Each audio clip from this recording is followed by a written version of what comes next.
I'm very pleased to introduce tonight's lecturer, Professor Sarah Vitale.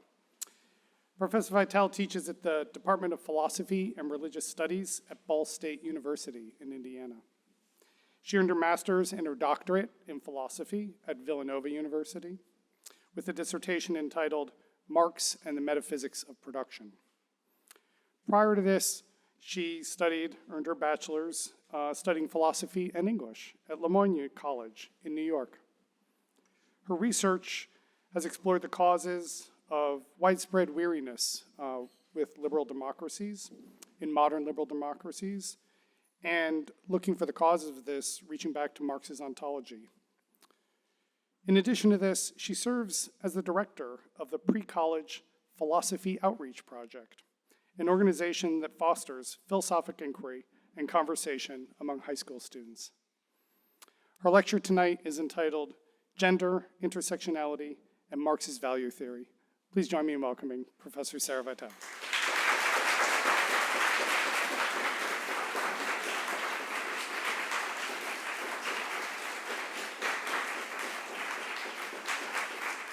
Thank you so much. Thank you very much, Dean McFarland, for the invitation to speak tonight. I'm particularly delighted after this year of not being with people in person to be in a room full of people who are eager to talk about ideas. I would like to thank Heather Latham and Patricia Locke for coordinating my visit and their hospitality. I had a wonderful time visiting Ron Haflitzson and Chris Nelson's seminar on Plato last night and Neil Brophy's math class this afternoon. I thank them for inviting me into their classrooms. Finally, I'd like to thank Rebecca Goldner for recommending me as a Friday night speaker. My presentation tonight covers a bit of ground. I know some of you have started to read Marx recently and that many have read or will read Beauvoir soon. Beauvoir considers herself a Marxist. She engages with the question of women's oppression in a capitalist society, though she focuses less on capitalism and more on gender. Later, some will criticize her for focusing primarily on the situation of middle class and upper class women. So this question of the relationship between gender, capitalism, class, race is an old one. And I'm going to make an intervention into this conversation, one about the relationships between capitalism, patriarchy, and white supremacy, though I will focus less on race and more on class and gender. So the handout that you have will kind of direct you through if you ever get lost or are bored or need to find out where we are. It pretty clearly will map the argument tonight. I would like to first articulate a couple of the assumptions I make in this paper. I begin from the starting point that we live in a capitalist society. Capitalism is a mode of production, a system of making and doing things that we need to live that centers on market exchange of commodities produced by independent laborers. My second assumption is that gender relations are patriarchal or sexist. I use the terms patriarchy and sexism interchangeably, even though one could make good arguments for separating them. In short, I define patriarchy as a system that advantages men and masculinity. I believe that both assumptions can be proven, but that would be a different talk. Today, I take them as my starting points. So, what came first, capitalism or patriarchy? Some have put this question in a different way. What is the more significant oppression, patriarchy or capitalism? Marxist feminists have answered these questions in several ways, but there are two main approaches to the question: dual systems theories and single systems theories. In the first, capitalism is thought to create one type of oppression and patriarchy another. Capitalism and patriarchy are thus separate systems existing alongside one another. In the other view, capitalism and patriarchy are part of the same system and cannot be understood properly apart from one another. Recently, feminist discourse has been dominated by the concept or approach of intersectionality. I'd venture today to say that most feminists hold themselves to be intersectional feminists. Recently, Ashley Bohr published a book on Marxism and Intersectionality, which I believe to be an important addition to the literature, but with which I fundamentally disagree. Intersectionality, an important contribution by Black feminists to the discourse on oppression and emancipation, considers the intersection of these feminist, anti-racist, and anti-classist projects. In short, intersectionality theorists have criticized many feminists for approaching various forms of oppression as if they are discrete phenomena simply added on to one another. Intersectionality diagnoses an important problem. However, I will argue that to apply the intersectional approach to capitalism and patriarchy requires a different approach to capitalism than most intersectional feminists, and perhaps even most Marxists, use. Many intersectionality theorists approach the question of capitalism as a sociological problem, as classism, and fail to recognize how capital operates and creates capitalist subjects through the value form. In fact, earlier Marxist feminist attempts to create a unified theory fall prey to the same problem. I will argue that intersectional approaches to the question of capitalism and patriarchy will likely fail to explain capitalism and thus will fail to show how patriarchy operates in capitalism. If we want to examine and fight capitalism and patriarchy, and I do, we must understand how patriarchy and the gender order in capitalism is a capitalist gender order.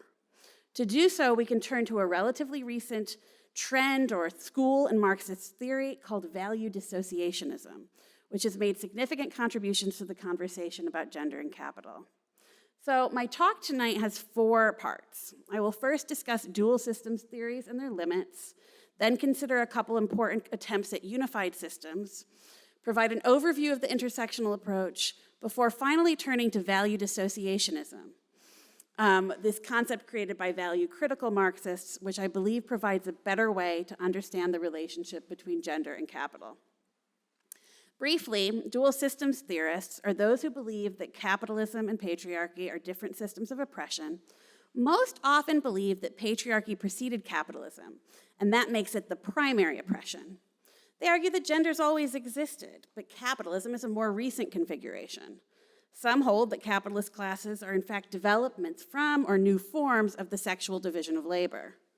One famous dual systems theorist, Heidi Hartman, argued in her 1979 text, The Unhappy Marriage of Marxism and Feminism, that Marxist analysis has dominated feminist analysis. In fact, this is a theme throughout the work of dual systems theorists. They feel that Marxists don't pay attention to gender, or that Marxists believe that if capitalism were to be abolished, gender relations would automatically become equal. In Hartman's view, the better way to understand our society is as both a capitalist and patriarchal society. So we need 2 separate theories. I see two problems with dual systems theories. First, many, if not most, share an ahistorical notion of sexual difference. That is, they think that gender as it exists today is how it has always existed. They fail to recognize that each epoch has its own gender order, and to speak of gender in general ways, or in general, may be more obfuscating than it is clarifying. In addition, because of how capitalism organizes our lives, gender relations today are inextricable from capitalist relations. We also have empirical evidence of egalitarian societies that contradicts the argument that gender oppression has always existed everywhere. Dual systems theorists overall approach class in a way that is antithetical to the Marxist approach. This is the second problem I have with them. That is, even when they are claiming to respond to capitalism and patriarchy, their approach to capitalism is decidedly non-Marxist. Like the intersectionality theorists I mentioned before, they approach it in a sociological way and treat class as a feature of identity rather than a relation to the means of production. As a response to dual systems theories, Marxist feminists have tried to provide a unified theory to account for gender relations as they appear in capitalism, recognizing that these are inextricable problems, inextricable. Single systems theorists, however, don't believe that we can turn to Marxist texts for that unified system. They respond to a lacuna in his work, the absence of the discussion of gender. Yes, Marx refers very little to gender across his many works. In an oblique way, he discusses work typically performed by women when he discusses reproductive labor. But before I get into that, I want to say a few things in general about Marx's theory of labor. So Marx distinguishes labor from labor power. Labor is just what it sounds to be. It's work. Labor power, on the other hand, is the capacity of the laborer to work. Marx explains that labor power functions like a commodity. And what's a commodity? It's something that is produced for sale, which someone buys because it'll be useful to them. Labor power functions as a commodity when the worker sells it to the factory owner for a certain number of hours. Now, the factory owner is interested in purchasing this labor power because it is what Marx calls a special commodity. It ends up producing more value for the capitalist than the capitalist must pay the worker for it. Now, Marx uses a couple other terms to refer to labor, including abstract labor and concrete labor. Unfortunately, he's a little bit loose with the term abstract labor, so we have to kind of tease out his couple definitions. On the one hand, Marx opposes abstract labor to concrete labor. Abstract labor in this sense is labor in general, or labor itself, opposed to the concrete labor of, say, digging a particular patch of garden, grilling hamburgers at a particular restaurant, assembling car parts at a specific factory. But Marx also, and more importantly, uses the term abstract labor to speak of what he calls, quote, labor power expended without regard to the form of its expenditure. And this is what confers value upon a commodity. Abstract labor, in this sense, is a historically specific form of labor that produces value in capitalism. When Marx claims that labor adds value to the commodity, he's not putting forth the Lockean position that mixing labor with something makes it yours. Instead, he holds that only practically abstract labor adds value to the object through market exchange. It is because of capitalist exchange that we equate all products to each other through money. In so doing, we equate all the different types of labor to one another. This is what one scholar, Patrick Murray, calls practically abstract labor, and I find this to be a helpful term. It's only because we equate products to one another on the market, all exchangeable through commodities, as through money, that we refer to the labor that created them as abstract. Each hour is comparable to any other hour. Once the object is sold, we can say that practically abstract labor conferred value on it. The widget off the assembly line is not worth $5. It has no inherent exchange value. However, once the widget is sold, we can say that practically abstract labor conferred value on it. Now, to return to the critique put forth by Marxist feminists, Marx only refers to labor done inside the home or outside the capitalist factory when he says that labor power, this commodity that the worker sells each day to the capitalist, must itself be reproduced. The worker must be able to return to the factory every day, and some things outside of work have to occur for this to happen. In addition, the capitalist has a vested interest in the workers creating a new generation of themselves. But Marx has very little to say about how labor power is reproduced, save that it will involve natural needs, such as clothing, fuel, and housing, that differ according to geography, and the so-called necessary requirements that are indeed products of history. And that's a quote. Marxist feminists have held, by and large, that this attention is insufficient and that by sidestepping reproductive or domestic labor, Marx contributes to and perpetuates an overall tendency to devalue and ignore the work and contribution of women. One single systems theory was created by the Wages for Housework movement. The Wages for Housework movement began in Italy in the early 70s, growing out of the Italian workerist movement.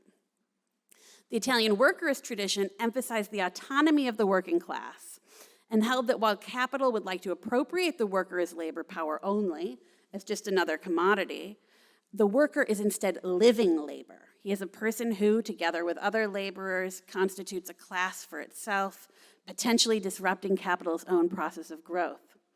In 1971, the Italian feminist workerist Maria Rosa Dalla Costa called a meeting in Padua and shared a pamphlet she had written with the American Marxist feminist Selma James called The Power of Women and the Subversion of the Community. In this pamphlet, Dalla Costa and James turned their attention from the factory and the production of commodities to what Mario Tronti calls the social factory, the actual creation of workers and thus society itself. Dalla Costa and James created a new term for the work that takes place outside of the traditional economic sphere, reproductive labor. It includes, among other things, the reproductive activities of the household, activities that must be performed over and over again so that the household and labor power can be reproduced. And one interesting thing about the wages for housework movement is they had real political gains in the United States through welfare. So there were wages for housework activists who fought, and welfare was a tangible gain made from this movement. What the wages for housework feminists attempt to do is show that reproductive labor, not merely abstract productive labor, creates value for the capitalist. Remember, for Marx, something only creates value when it is exchangeable on the market. Marx recognizes that there are other forms of labor besides productive, value-producing labor. For instance, managerial labor or various types of personal services. Your personal chef doesn't create value, but he creates a yummy meal if you have personal chefs. Marx recognizes that labor performed in the home or other labor outside capitalist exchange produces things, clothes perhaps, meals, services, what Marx calls use values. The early wages for housework theorists argued, however, that reproductive labor creates value. Distinguishing their projects from Marx's, James and Dalla Costa argued that labor in the household is productive in the Marxist sense. Silvia Federici claims that what was revolutionary about the wages for housework thinkers was their discovery that the capitalist not only extracts labor value from the worker at the factory, but also from those who work at home or in other unpaid capacities. The goal of the wages for housework movement was to expose the free labor that women have been performing for capital and thus mobilize women into class struggle. They believed that by privileging productive labor, it makes it seem that only the male proletariat comprises the revolutionary class, and women have no role in it. According to the workerist Marxists, the working class is in a privileged position to fight capital. They can prevent the accumulation of value at the very site of production through strikes and slowdowns. So because their labor is productive of value by refusing to labor, they can prevent capital's growth. Thus, their potential is revolutionary. The workerist feminists wanted to show the revolutionary potential of women and the revolutionary potential of a unified working class, which includes both men and women. But to demonstrate their power, the political move is to demand wages for housework. Some have argued that the demand for wages for housework is less than revolutionary. Why demand participation in exploitative practices like the wage relation?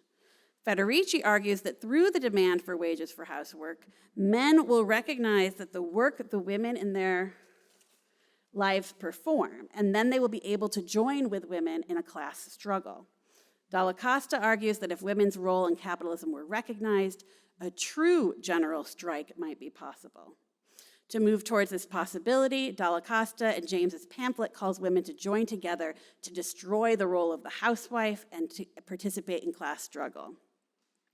So other Marxist feminists, whom I will refer to as social reproduction theorists, even though the wages for housework feminists are also social reproduction theorists, but just bear with me this distinction now. We're talking about the social reproduction theorists who aren't part of the wages for housework movement. They argue that domestic labor is central to capitalism, but it doesn't create value or surplus value. It benefits capitalism by making labor power cheaper. They hold that it helps in the production of surplus value for the capitalist, but doesn't produce that surplus value. So let's retreat again to Marx. In Capital, Marx argues that the minimum wage is set by determining the value of labor power, that commodity that the worker sells each day to the capitalist, emphasizing that what happens in the creation of surplus value is not stealing or cheating, but it's rather the exchange of equivalence for equivalence. So people are getting the value of their commodity when they go to work at the factory. Marx explains that the capitalist pays the worker the value of his labor power. What does that cost? It costs what goes into it and what it can get on the market. This is the amount of money it takes to reproduce it each day, the cost of the worker's means of subsistence, and a bit more to create that second generation. Surplus value then is created because labor power is a special commodity. It can create more value than it's worth. The worker sells his labor power for a day, and he receives its worth, that amount of money, but over that day, he creates more value for the capitalist than the value of his means of subsistence. Say he makes 40 widgets in a day, and the cost of 10 of them pays for his wage. The proceeds from the other 30 constitute what Marx calls surplus value. Social reproduction theorists point out that the worker need not pay for all his means of subsistence because women create much of them for free. They perform services that otherwise male workers would have to purchase on the market, the laundering of clothes, making of meals. This reduces the value of the worker's labor power and thus the minimum wage.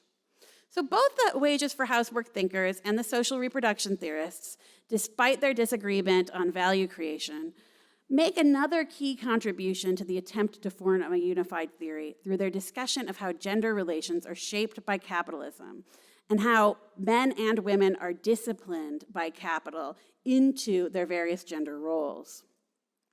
Men cut off from the means of production and forced to sell their labor power for a wage, so they don't own the factory. All they own is their labor power, and they have to sell it to the person who owns the factory so they can in turn get what they need to eat.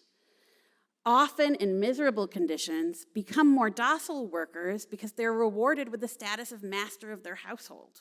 They're given a loving wife at home to cater to their needs. In addition, on the occasions that they are expelled from the labor force in times of increasingly frequent crisis, they are sheltered in a loving home, which lessens their desire to take to the streets or demand wages or work from the owning class. Patriarchy, in a sense, is the reward given to working class men. Women are also disciplined by this division, as they are made to believe that love and affection are compensation for their reproductive labor. Compensation, however, that they might often not even receive. But women are also conditioned to believe the acts of caring and the performing domestic labor are natural extensions of their feminine essence, such that they are not work and do not require compensation. So as we've seen, the two types of single systems theories diverge on the question of value, specifically whether reproductive labor creates value. While Federici and others make compelling and provocative arguments, when they speak of value, they're describing something different than what Marx meant. In addition, they can demonstrate that reproductive labor has an important role and even reduces the cost of labor power, but they can't demonstrate that it's value creative. It's something they postulate rather than prove. And while the other social reproduction theorists do better to recognize how reproductive labor functions in class society, they are still in need of a more robust account of value, which I will address in the final section. First, however, now that we've considered Marxist feminist approaches to creating a unified theory, I'd like to turn to intersectionality and consider how it is applied to questions of class as well as gender. But I'm going to drink a little of this water first. Okay. So, like the social reproduction theorists consider the relationship between patriarchy and capitalism, intersectional theorists look at the interlocking, interconnected nature of various types of oppression. While intersectional theorists rarely, if ever, begin with the intention of analyzing the relationship between patriarchy and capitalism, they do attempt to show how the intersection of various forms of oppression create new types of oppression. To recall my introduction, intersectionality was a concept created by Black feminists who argued that the discourses of feminism and anti-racism were ill-equipped to understand, for instance, their experiences. They point out that for anti-racism, the ideal victim of oppression is often the Black man. And for feminism, the ideal victim of oppression is most often the white woman. To understand that, consider the expression women and people of color. Separating women and people of color as two categories presumes, though perhaps inadvertently, that the first category, women, is distinct from the second category, people of color.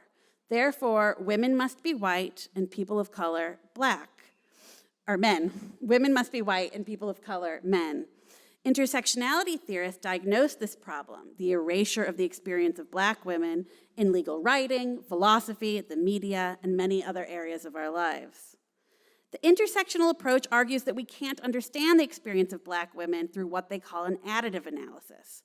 We can't think of Black women as victims of racist and sexist oppression. To do so, we'd be assuming that Black women suffer from racism in the same way Black men do, and suffer from sexism in the way white women do. Instead, intersectionality theorists argue, Black women suffer from racism and sexism in an altogether different way than Black men and white women. This intersection creates a new phenomenon. Insofar as intersectionality sees multiple oppressions as inextricably linked, as even unthinkable apart from one another, the experience of a disabled woman is not the same as the experience of a disabled man plus the experience of a woman, or the experience of a Muslim immigrant is not the same as an experience of a Muslim person plus the experience of an immigrant, and so on.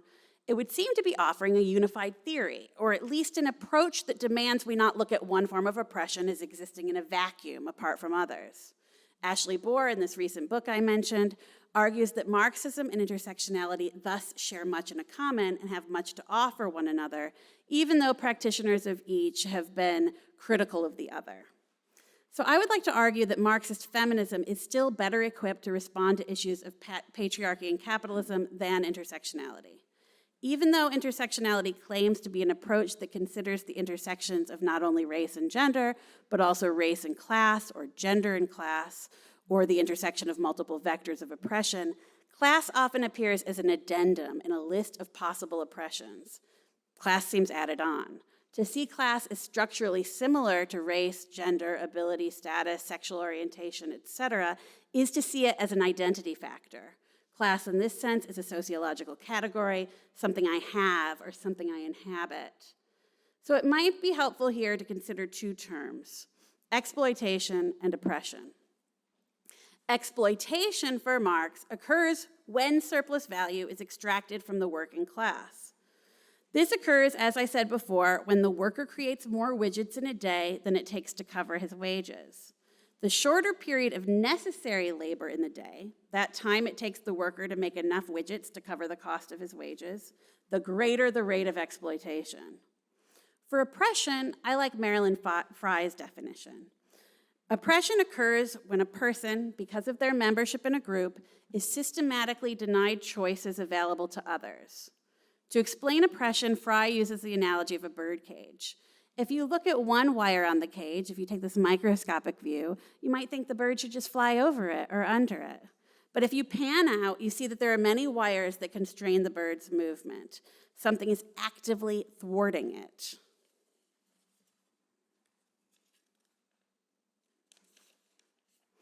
A key difference between exploitation and oppression is that exploitation occurs in a free and fair exchange. Remember, Marx tells us that the worker is paid the value of his labor power, which is determined by the cost of the means of his subsistence. Exploitation is how the capitalist gets more out of the worker because the labor power is, as I've said, a special commodity. Exploitation is the foundation of profit and capital accumulation. Without it, capitalism could not continue, but it is not cheating. The capitalist does not get richer because he's cheating the worker. There is no lying. There's a contract. The worker knows what he's getting into. It's a free and fair exchange. It's true. Oppression, on the other hand, is direct and deliberate. Rather than free and fair, where both parties consent to the exchange, oppression denies members of one group options that other groups have. It's true that Marx pays little attention to oppression. That's because his goal is to provide a critique of political economy. But he does recognize how oppression occurred in feudalism. The serfs were not free to work at another fiefdom, for example. And Marx would not deny that oppression takes place under capitalism. Intersectionality theorists, however, approach class only in terms of classism, which is a form of oppression. But that's not the same thing as class exploitation. So they see class as a form of oppression, but they miss out on exploitation. It's true that in a capitalist society, the working class is not only exploited, but its members are often oppressed as well for their membership in the working class. Poor people are more likely to be incarcerated because of higher rates of policing in poor neighborhoods. Poor people are often denied mortgages, often because of histories of redlining. Many aspects of the welfare system.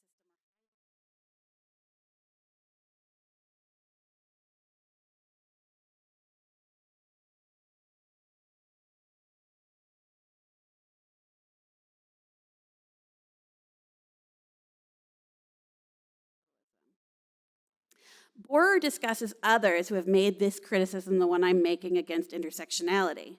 And she responds that yes, many intersectionality theorists do see capitalism as a key aspect of the intersectional oppression. But she tells us that intersectionality is not a theory of everything, nor should it be. I agree with her here. Not everything can be a theory of everything. However, I believe that Marxist feminism, and in particular value dissociationism, which I will discuss next and finally, can explain capitalism, and then does a better job of explaining gendered oppression in capitalism. I believe a similar approach could account for racism and other forms of oppression. In the end, Borer ends up holding that exploitation and oppression are equiprimordial or co-original, meaning that neither causes the other. However, she does so without providing a strong causal account of either. So in this final part of my talk, I argue that value dissociationism offers that causal account, providing a way to understand the relationship between forms of oppression and exploitation while offering a unified theory. Value dissociationism improves on the social reproduction theorists' project with its more nuanced account of value.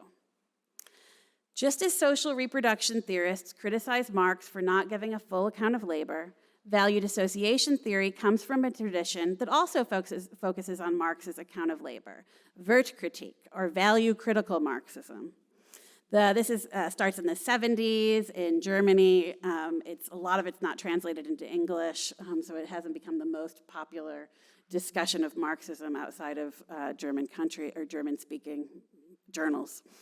The value-critical Marxists see their project as bringing to light an esoteric or typically misunderstood argument offered by Marx. They distinguish their project from that of the traditional Marxist, whom they believe have failed to recognize Marx's true account of value and instead interpret Marx as offering a modified version of Ricardo's labor theory of value. Value-critical Marxists criticize the traditional Marxists for doing this little modification. According to Ricardian labor theory, the worker adds value to the commodity, and the traditional Marxist argues that the capitalist exploits the worker by siphoning his unpaid surplus labor in addition to his paid necessary labor. This is what most people think to be Marx's position, and it is, but it's just not the whole story. Marx praises Ricardo for his discovery of labor's role in producing value, but argues that Ricardo fails to recognize that labor in capitalism produces value only because of capitalist social relations. Labor produces value because capitalism is the system of private independent producers. The traditional Marxists misunderstand what enables labor to produce value and instead believe that labor, as a mediation with nature, imbues an object with value. The commodity has value because you mix your labor with it. Now here's the key part. They argue that the solution to exploitation would be for the surplus to be evenly distributed, which would occur when workers established a system wherein they own the means of production in common and directly receive the fruits of their labor. So their solution is at the level of exchange. Value-critical Marxists hold that the key problem is not exploitation, but rather that in capitalism, people live under the sway of the commodity form. Abstract labor and value rule their lives, but behind their backs. Value-critical Marxists focus on Marx's characterization as capital as an automatic subject. Capital is self-valorizing value. It operates according to its own logic. In the process of production for production's sake, capital in fact destroys the, quote, original sources of all wealth, the soil and the worker. That's Marx, end quote. The destruction of the worker is accompanied by their alienation. Producers are alienated from their real connection with each other as their lives become mediated through commodities. Marx calls this in his earlier texts, like the 1844 manuscripts, alienation, and then in his later text in Capital, this becomes commodity fetishism. But commodity fetishism, in a way, is a more materialist, robust account of what is called alienation earlier. And so alienation is still occurring. But I think Marx wants to show that the commodity creates this alienation and we can't just think our way out of it. So the problem is not this idea that we don't understand capitalist relations, but the problem is that because of the commodity form, we are always going to be alienated from the things, from one another, and from, earlier he calls our species being, but that's less important right now.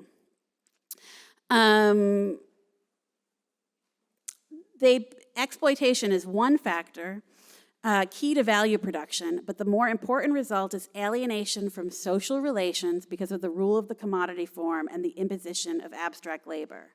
In the value-critical Marxist estimation, the real danger in capital occurs not at the level of exchange or distribution, when the worker is not paid for his surplus labor, or when people get their paycheck or what they earn, but at the level of production, when we are all transformed into workers.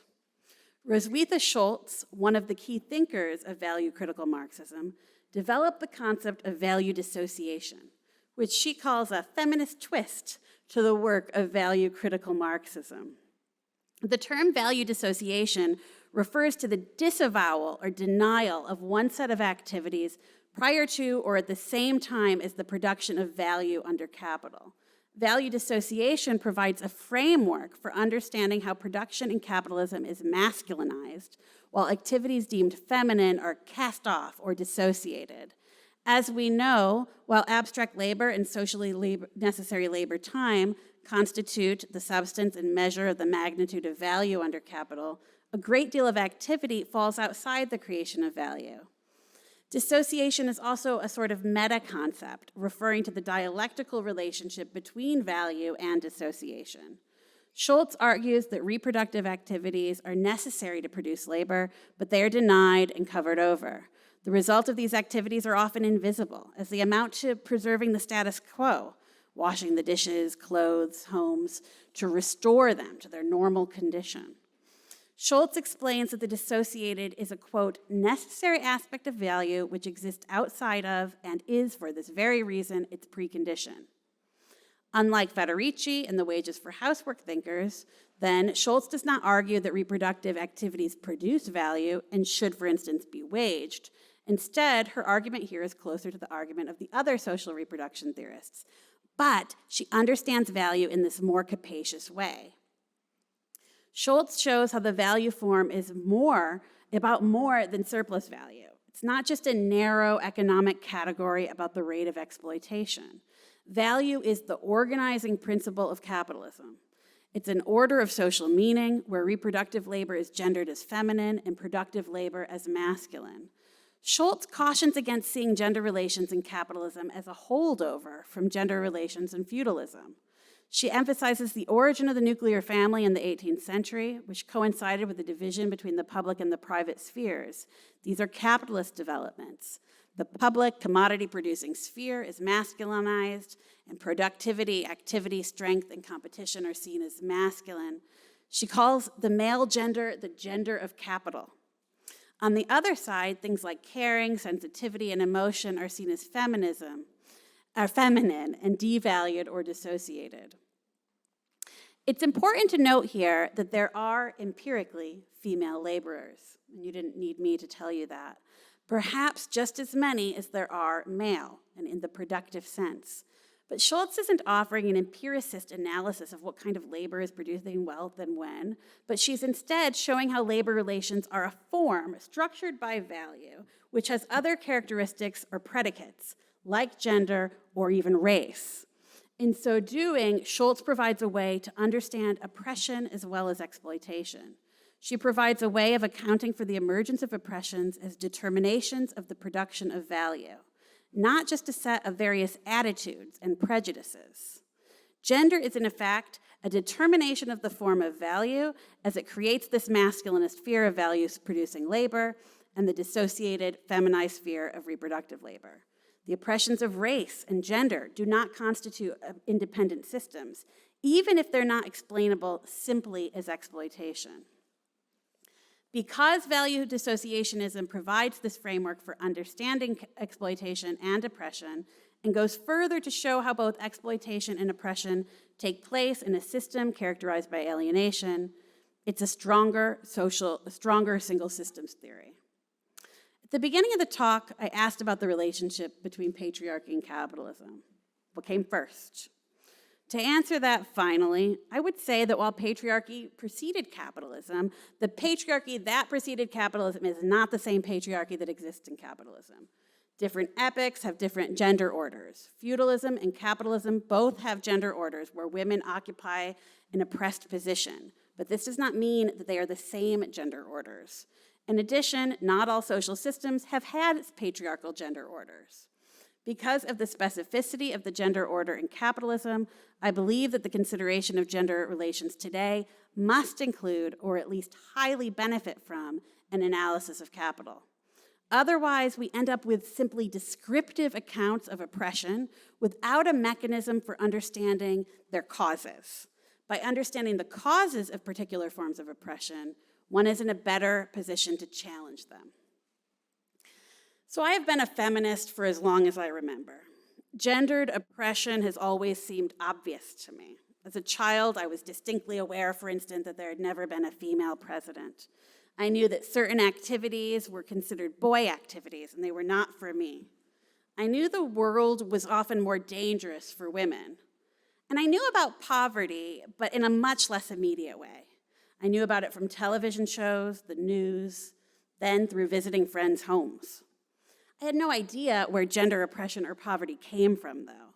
They seemed like natural features of the world we live in. I first started thinking about capitalism as an undergraduate in a class called The World of the Other. We traveled to Guatemala to learn about globalization from the viewpoint of people in the global South. I found theories of globalization so compelling. They provided a way to make sense of a very complicated world. I learned how poverty was created and who benefited from its perpetuation. When I went to graduate school, I studied the history of philosophy. I read the history of Western philosophy. I read a great deal of feminist philosophy as well, including intersectional feminism, and I participated in a multi-year reading group in which we read the 3 volumes of Capital and other texts by Marx. Not just like giving you my biography here. I engaged in long conversations about capitalism and various forms of oppression, and I listened to a lot of people argue that if capitalism were to be dismantled, sexism and racism would subsequently dissolve. I found that argument very unsatisfying, and it also did not help me think about how to respond to sexist or racist oppression now while living under capitalism. What do we do now, and not just wait till a new world order occurs or a communist, Marxist change? Discovering the materialist feminists, like the wages for housework thinkers and the social reproduction theorists, was eye-opening for me, like reading the theories of globalization had been almost 20 years ago.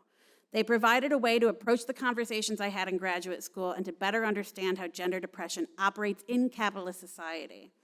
In the end, I believe value dissociationism is the form of materialist feminism that provides the best approach to understanding the relationship between capitalism and patriarchy, improving then on the work of previous materialist feminists. And while intersectionality shares some of the same goals as materialist feminism, it cannot at present account for exploitation or alienation due to the value form. Thank you.